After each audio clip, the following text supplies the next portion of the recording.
Hey everybody, Travis with Food Forest Design Solutions, coming to you from Ember Grove Heights. Today is Sunday, and just finishing up these 4 fruit tree guilds. Right now we're throwing the mulch on, and then I'm going to seed these out, and then I'm going to throw straw over the top of this mulch to give us some extra protection over the winter, so all those seeds can stratify and come back in the spring. I'll also plant some plants in the spring also, but I'm just going to seed this area, these fruit tree guilds, and then put some plants in the spring because all the nurseries are done selling for the year. So that's that for that, but I'm going to turn you around and show you what we got.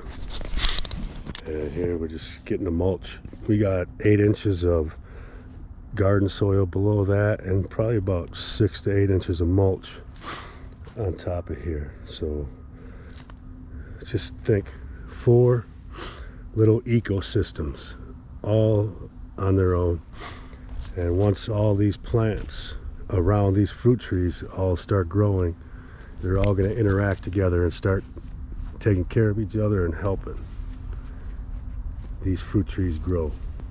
But anyway, that's where we're at. I'll make another video in the end.